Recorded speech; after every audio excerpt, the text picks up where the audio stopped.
6 p.m. Pakistan Standard Time. Assalamu alaikum. This is Radio Pakistan. The news read by Daman Zaman. The headlines. The Information Minister says Pakistan is conducting operations against the militant hideouts inside Afghanistan based on accurate intelligence information. The Prime Minister has announced 1.5 million rupees award for each player of the national hockey team in recognition of their outstanding performance in the International Hockey Federation World Cup qualifiers. The National Assembly was informed today that the government has expanded its welfare, education and housing initiatives for the overseas Pakistanis. The Minister for National Food Security has said the government will ensure a stable fertilizer supply despite regional challenges. The Minister for Board of Investment has reaffirmed the government's commitment to extend full cooperation to investors and promote foreign investment in Pakistan. The All Parties Hurriyat Conference says resolution of the Kashmir dispute is imperative for durable peace in South Asia. And now the news in detail. The Minister for Information and Broadcasting Ataullah Tarar has said Pakistan is conducting operations against the militant hideouts inside Afghanistan based on accurate intelligence information.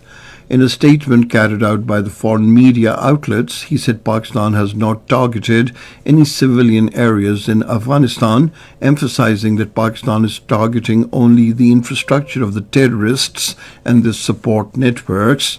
He said the imaginary figures presented by the Afghan Taliban government are not even worth a serious comment. The minister said claims made by the spokesperson of the Afghan Ministry of Defence regarding victories against Pakistan in the battlefield are incorrect and are merely a propaganda. The Information Minister also denied reports by the Afghan Taliban regime and the United Nations mission in Afghanistan about civilian casualties in Afghanistan. He said the information provided by the United Nations agency based in Kabul relies entirely on the Taliban government.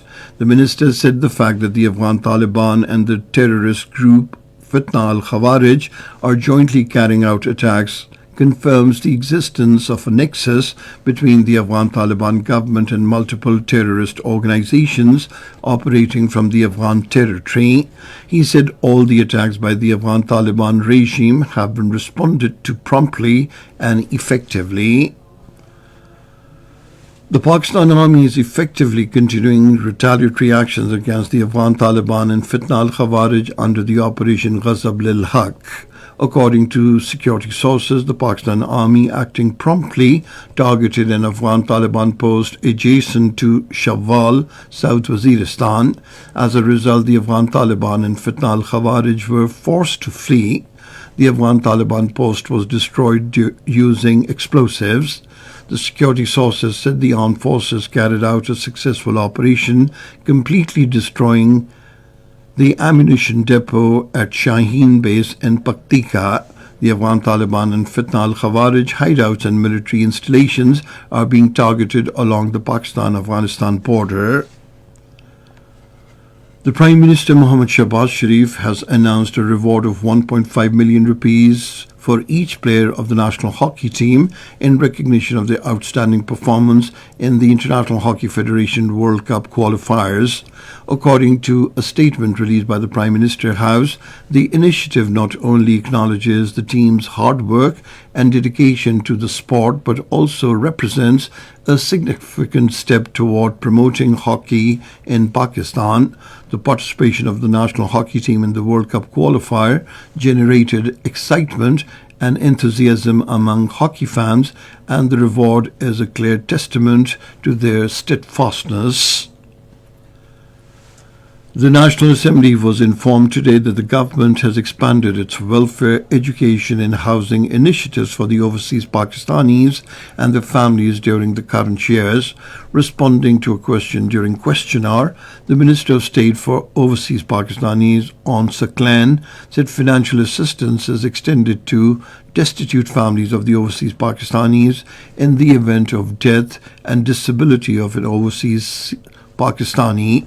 He further said free ambulance service is available for the transportation of human remains and critically ill Pakistanis from international airports in Pakistan to their native towns. He said a funeral grant of 25,000 rupees is provided for the needy and destitute families of the deceased overseas Pakistanis.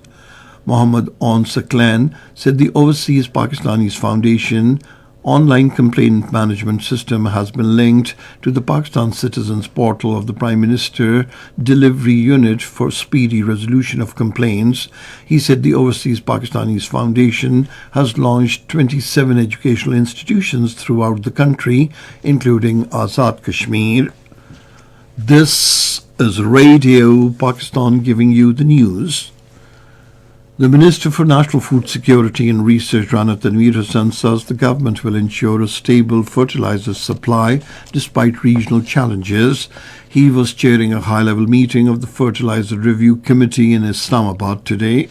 Rana Tanveer Hussain said agricultural productivity and food security will remain protected despite external challenges. He stressed the need for close coordination among the manufacturers, distributors and provincial authorities to maintain uninterrupted supply chains across the country. The meeting also emphasized monitoring fertilizer prices at the local and provincial levels to prevent artificial shortages and hoarding, ensuring fertilizers remain accessible and affordable for farmers. Pakistan's ambassador to Iran, Mohammad Mudassir Tipu, has urged Pakistani nationals wishing to go to Pakistan to register themselves with the embassy immediately. In a post on his X handle, he said the move is aimed at facilitating their departure without any further delay. The ambassador particularly called on Pakistani nationals in Qom to cooperate with the embassy in their immediate repatriation. The Minister for Board of Investment, Qasir Ahmed Sheikh, has reaffirmed the government's commitment to extend full cooperation to investors and promote foreign investment in Pakistan. Talking to the media in Chinnor today, he said the government is determined to provide relief to the public and facilitate the investors. He said the Board of Investment is actively carrying out regulatory reforms to provide case to investors and simplify business procedures, ease to the investors and business procedures.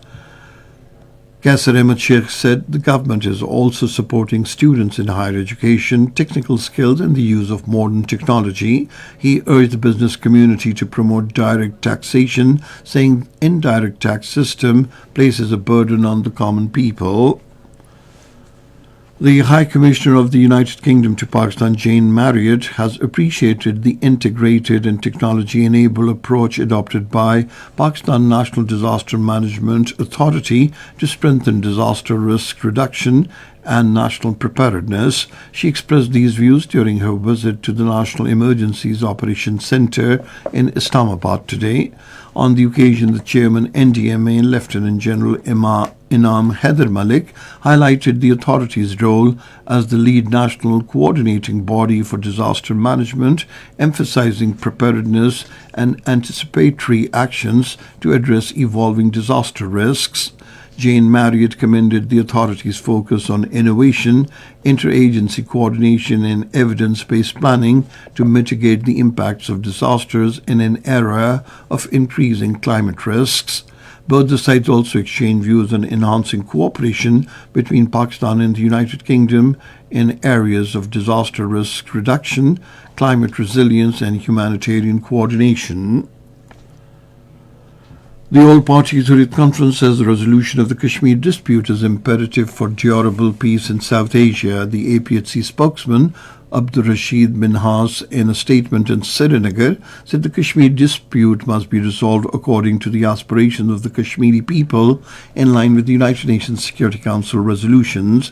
He urged the world major powers to take serious steps to settle the lingering Kashmir dispute, describing it as the main obstacle to regional peace. And finally, the weather report. Mainly dry weather is expected in most parts of the country during the next 12 hours. However, partly cloudy to cloudy weather with rain, wind, thunderstorm is likely in Upper Khyber Pakhtunkhwa, Gilgit-Baltistan, Kashmir and the Potawar region during evening and night. And that is the end of this news bulletin. For more news and analyses, log on to our website radio.gov.pk, and you can also watch the live video streaming of our bulletins on the link facebook.com/Radio Pakistan News Official.